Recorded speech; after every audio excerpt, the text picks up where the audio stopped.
So upon leaving Siem Reap, I took a giant ibis down to Phnom Penh. I spent one day exploring the city, including going down to the waterfront and visiting a place called Daughters of Cambodia, which helps boys and girls to get out of the human trafficking industry in Cambodia. I highly recommend visiting and supporting this amazing organization. I spent the following day visiting the Killing Fields and the S21 Museum, which are probably the two most visited places in the city.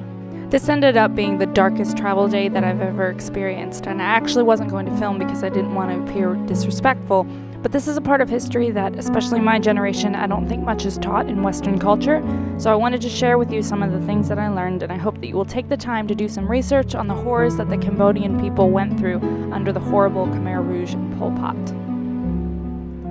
What appears to be a peaceful location is actually where about 2 million Cambodians were murdered during the genocide. Upon entering, grab an audio guide in your language that correspond to different stops along the route. You'll first move towards this tower, but as you get closer, you'll realize that it is filled with over 5,000 human skulls, many with bludgeon holes in them, along with the weapons that were used to kill them. Ammunition was expensive, so most people were beaten to death. This was a tree where they hung a loudspeaker that would play loud music every evening to drown out the screams so that people living nearby would have no idea what was happening. This is the field where trucks would drop off the prisoners by the hundreds. To this day, 40 years later, there are still bits of cloth and bone that are being discovered. When they're found, they are placed into glass boxes and then buried.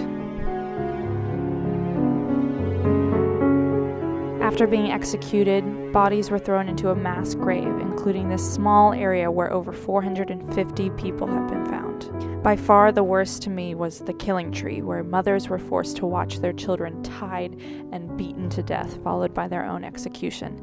Many of the guards laughed as they beat the children because without laughing, they were accused of sympathizing. At the end of the route, they have an indoor museum that goes more in depth on the war as a whole.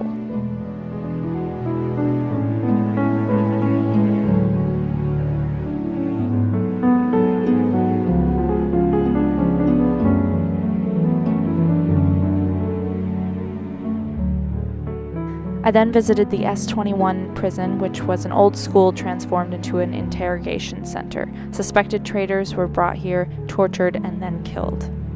Over 17,000 people were brought here. Fewer than 12 survived. Audio tours again are available and highly recommended. Rooms upon rooms are filled with pictures of the victims.